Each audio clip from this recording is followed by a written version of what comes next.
Welcome to the Crows Show, brought to you by Hungry Jacks.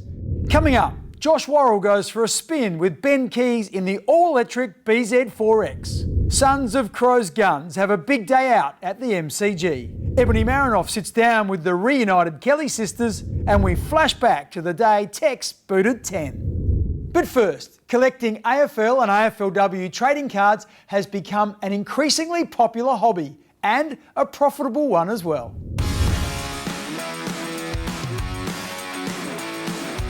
I've been a Crows fan since day one. Pretty much the first season when we were in the comp, 1991, started collecting the cards from the first season.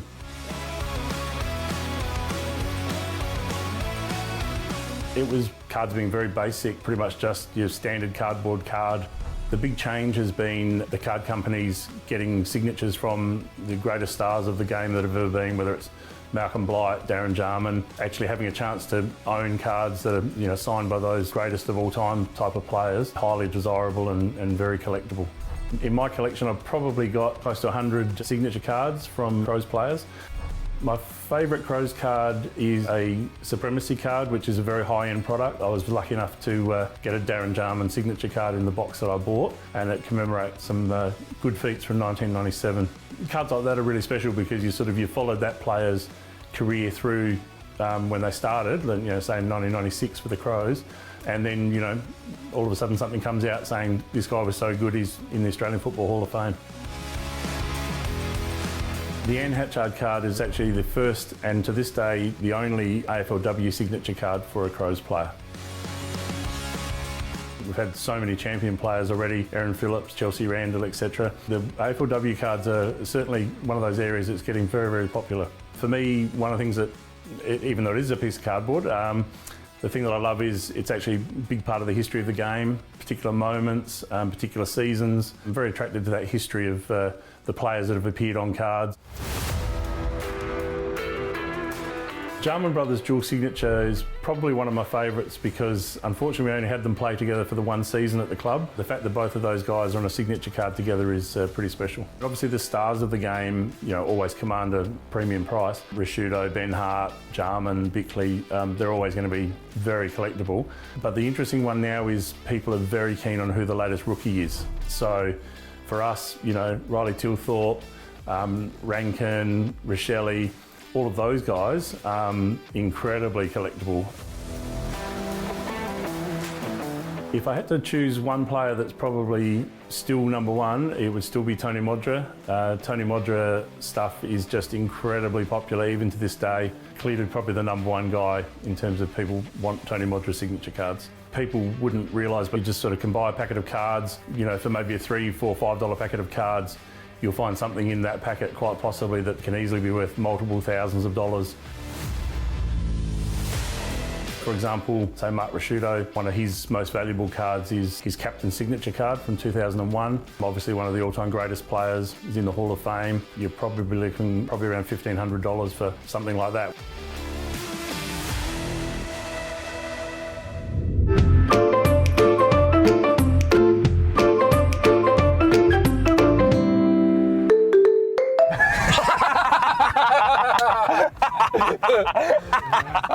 Oh, yes. That's a great start. Flappers, welcome to the Toyota BZ 4X, mate. How do you feel being in here? Oh, amazing, mate. Thanks for having me. Appreciate it. No worries, mate. It's nice and smooth drive, really effortless, actually, being an EV. You can barely hear it. Yeah, it is. It's very quiet. It's nice. Yeah, we love that. Yeah, we absolutely do. So, Flappers, tell us a bit about your journey to the Crows. You're obviously a young player. We actually arrived at the Crows at the same time, or same draft, so it's kind of going quick, isn't it? Yeah, obviously came out of Haileybury, so... Great school, Haileybury, so I've heard. The Bloods boys. I wasn't sure when I saw the Haileybury Bloods tattoo roll in on an 18-year-old. I was like, hang on a second, this guy's proper Melbourne. Then a few hours at Call of Duty, mate, and we were tight as. Yeah, I joined the Crows in 2020. Unlike you, I didn't play that much footy for the Crows in 2020, but you played a fair bit. Managed to debut a year later in 2021. It's when Filthy kicked the goal over his shoulder. That's it. It was up at Kazali's Stadium in Cairns. So we flew up there and played in interesting conditions. I think it was 90% humidity and raining. So it was an interesting game, wasn't it? Yeah, it was tough. I obviously only had the 3 touches, so it was a tough day out. Not about touches, mate. Yeah, that's true. We play my role, so we were all good. Did Paige make the trip? Yeah, my beautiful partner Paige was up there, and she had the honours of seeing my performance firsthand, which was quite amazing. Yep. I remember coming to the bench and catching eyes with her halfway through the 3rd quarter, and she just gave me a shake of the head because she obviously wasn't pretty disappointed in me. No way. That's why we love Paigey. So she let you know that you needed the lift in the debut AFL game up in Kazali Stadium. Like I wasn't trying already. Yeah, that's hilarious. Paige, if you're watching this, shout out. Very, very funny. You're a funny girl. One of the funniest. So you make your debut, and yeah, you obviously went back and played some sample footy, but now, dare I say it seems like you're certainly a mainstay in the team, and mate, you've been absolutely killing it on the field. You moved to Adelaide, obviously not knowing much about it. Where have you landed, and how are you finding living in Adelaide? I've loved living in Adelaide. I've landed in Prospect. Love it over that side of town. Feels a bit like home, where I'm from in the Bayside suburbs of Melbourne. So I really enjoy that. And then, yeah, got you over there. All right, Wazza, back in the promised land, mate, back at West Lakes. Thanks so much for coming in the Toyota BZ, mate. I loved it. Thanks for having me. Appreciate it. Don't forget, you can join Brodie Smith, Ebony Marinoff and Mark Thomas every Sunday morning on Triple M from 9 a.m. You can also download the podcast on Listening. Let's look at this afternoon's game, and the West Coast Eagles are certainly improving over the last month, including a breakthrough win last week. No doubt with a new coach it takes time to embed the systems and processes, and Andrew McWalter is starting to get it done. Let's have a listen to Matthew Nicks. You know, their game's developing, they're a younger group. On the weekend they played 4 quarters and beat a quality side, so we know we're going to have our work cut out for us. I'm really looking forward to seeing Harley Reid again, who, like his teammates, have improved over the last month, including some really nice moments last week. As for Adelaide, we've seen that their best footy is as good as any in the league, but they've just gone off the boil in the last 2 weeks. So this game presents an opportunity for Matthew Nicks and his men just to tune their game slightly and get back into really good form. Adelaide Oval hasn't been a happy hunting ground for the West Coast Eagles, but Matthew Nicks will be taking no comfort from that. He'll be ramming home to his team they have to make a statement today. Yeah, just you trust him to get his job done, and you know he's always got your back. And when he gets the ball in hand, he can do some pretty crazy things with it as well, so it's pretty exciting to play alongside of. Super competitive junior. I love when you get the ball in your hand because not many people can tackle you. And as I said just at the start, mate, I love when you're steaming out, shoulders out. I know exactly what it's going to be, and you know every single week that you're going to get your job done and play your role. So I've certainly loved it. And I reckon the mutual respect that the playing group's got for you, junior, and that's not on the field as well. I reckon off the field, never complains, always positive, does what the team needs. As a backs group, I reckon he's always willing to play on whoever and play wherever. So I reckon everyone sort of can vouch for that as well. Well, the way he's in AFL season number 10, which is a great credit to the way he's conducted himself and his professionalism, and gives me pleasure to announce today that he'll be extending out to season number 13 by the time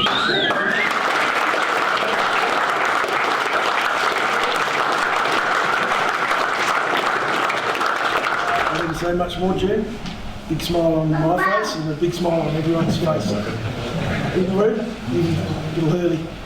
So congratulations, mate, and thank you. You're a really good human being, a great footballer, but also thank you for wanting to be part of what we've built. And thanks to Toyota. If you take a photo of yourself or a friend at one of our games and post it to social media, make sure you use the hashtag WeFlyAsOne. This week's lucky fan is you. Please email faceinthecrowd@afc.com.au with photo ID to claim your prize of 2 tickets to Toyota's exclusive Hilux Hill at Adelaide Oval.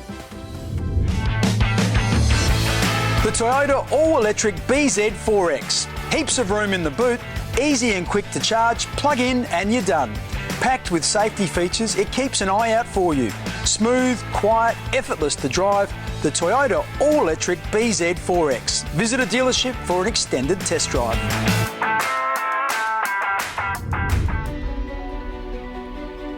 Saying to myself, don't cry, you can't cry game day. And then obviously Mum spoke in the rooms and she broke down crying, so that set me off, and then getting my kids and running out with them also set me off as well. So the plan didn't really work. Among the all-time greats, he's not finished yet, but he started brilliantly in game 250. The big Texan wobbles that out wide, but Walker walks into it, strolls around and bangs it towards goal. A Tex classic. Tex is putting on a show. Very early on here in the second.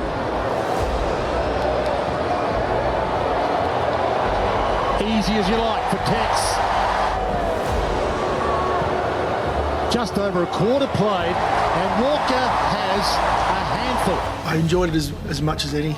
It was a fitting night for him. Hands like a vice, he turns, he goes. Can you believe it? He's got that look in his eye. His best ever is 7. He's got 7 now.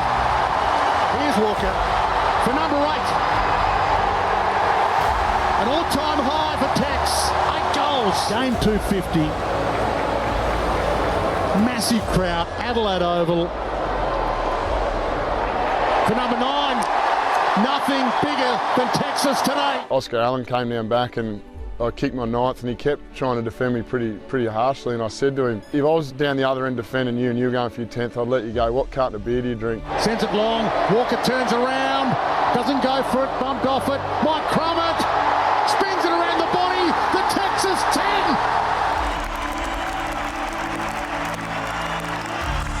Thanks Crows fans for coming out. It was a special night, 250 games, win by a fair few goals, and probably slaughtered a few myself.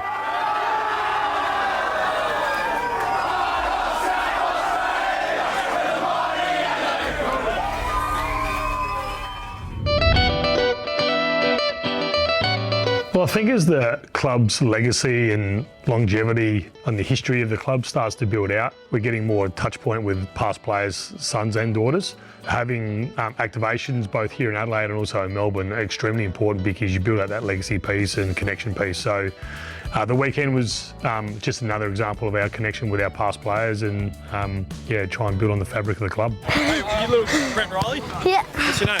Jax. Jax. Are you running out tomorrow? Yeah. Oh, good. It's always good to get on the MCG. I mean, there's no bigger cauldron than the Melbourne Cricket Ground. So to go to Melbourne and interact with our interstate fathers, sons and daughters was awesome.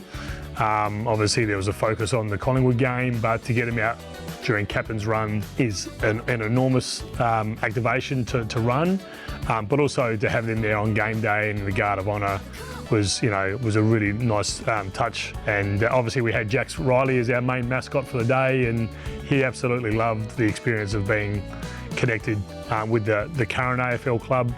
But to spend time on the MCG, which his dad graced 13 times in his 200 game plus career, I know it was really special for Jax, but equally special for Brent. I'm mic'd up. What does that mean? I'm mic'd up. Look. He's filming me. We've got different streams of our father-sons, but we're now starting to get a younger crop come through, many of those who were at the MCG on the weekend, which is great. So the feedback's great. Our past players want to stay connected with their former club, and we're going to be doing everything we can to keep them connected with their club. Oh, yeah! Wow, what a finish. Well, now it's time for the 7 News Distant Replay. Now, let's take a look back at how 7 News covered major moments in Crows history. 10 years ago, Pike was an assistant at West Lakes. Now he returns as the coach. My philosophy is based more around the style and the system than the individuals. If we're placing a key game or a final and we lose a key player, that doesn't mean we can't win. We lose one soldier, another one stands up. During his last 2 years as an Eagles assistant, he's been lauded as having one of the AFL's best strategic minds, as was the late Phil Walsh. Very respectful of Phil and what he brought to the club. He came in a period where there was change required and he started that change. Unfortunately, he wasn't able to see that through. My philosophy is pretty much based around playing total football, and that's a contested ball, our ball movement and our team defence. We'll certainly discuss the web, as people like to call it. I mean, it's more a system of team defence which West Coast have developed over the time, so it's definitely worth discussion, and it's a good example of how the game changes. The challenge we have as we improve is that everyone else is trying to improve as well. The 46-year-old two-time premiership player has also coached in his own right at Claremont in the Waffle. I mean, I'm a great believer in people. If we get good people and we create a good environment, we'll get a result. And we finished 6th last year, and the challenge will be to rise ourselves up the ladder. And to do that, we need hard work, and we need to create an environment which really is about educating our players, and they can improve as we go. Don't forget, 7 News is your home ground for everything AFL. AFL Live 26 has just come out. Yeah. Thoughts on your character? Gee whiz, grey hairs or what? Grey hair. The shoulders look a bit small. I look pretty jacked, so I mean, I'm not too disappointed, to be honest. I've got a mullet. When do I have a mullet? Can I start? How's a muzzy? I've got handlebars. They've honestly made me a little bit bigger than I am in real life, I reckon. Haircut's very sharp. Kind of like an Elvis Presley vibe going on at the moment. Needs some work. They've got the all-time box chin, right? The jaw's quite square, isn't it? I'm not too unhappy with that. It's good. Oh, wow, this is good. Oh, actually, nah, maybe not. It looks like I've had a hair straightener and I've straightened my hair. I've got thick hips. That's pretty accurate. You got that belly gut, which is normally you. That's the most accurate one I've seen.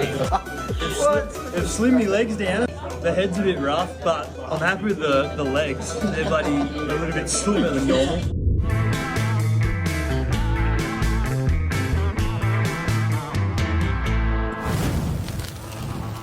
Very exciting. We have both the Kelly sisters in the Crows polo. Let's go. Very exciting. You guys were at West Coast together. Grace, you spent some time at St Kilda. Yep. And now here, is it something that you thought you'd find in your third club? Probably not, to be honest. When we both started out with West Coast Eagles, we knew we wanted to be together. So we probably didn't think that much about what it would be like when we didn't play together. So when I moved to St Kilda, I did really miss her. But yeah, I think I appreciate it more now that we're together, how much I missed her and how much I love playing with her. So yeah, it's good to be back together. Very exciting to have your sister, I guess, train alongside you and hopefully play in a few months. Yeah, it's unreal. Yeah, great to have Grace here. Obviously, yeah, we started out together, but yeah, it's like having a bit of home, I suppose, away from home as well. So it definitely, I suppose, makes us both feel more settled and yeah, just raring to go as well for the season ahead.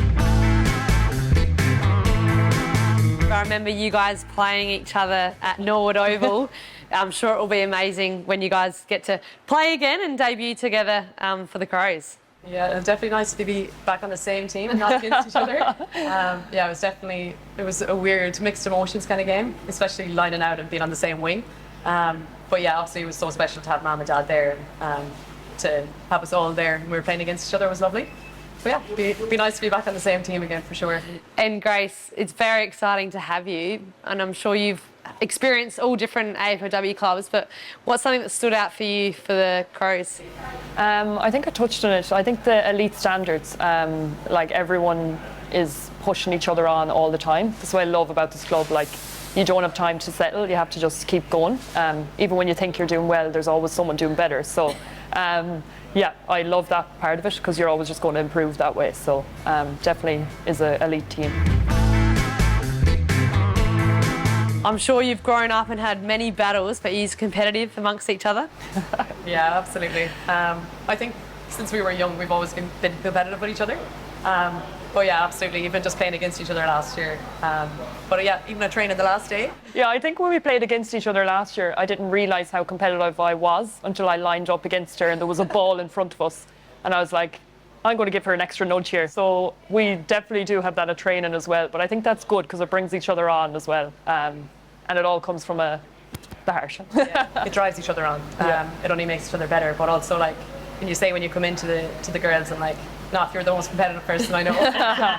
You know, it's across the board, so it's infectious. Thanks so much for joining me, girls, and look forward to the season ahead. Woohoo! Cheers enough. Thanks for having us. That's it for this week's Crows Show. We'll catch you right here on 7 from 11 a.m. next Sunday. Bye for now. Today's show was brought to you by Hungry Jack's.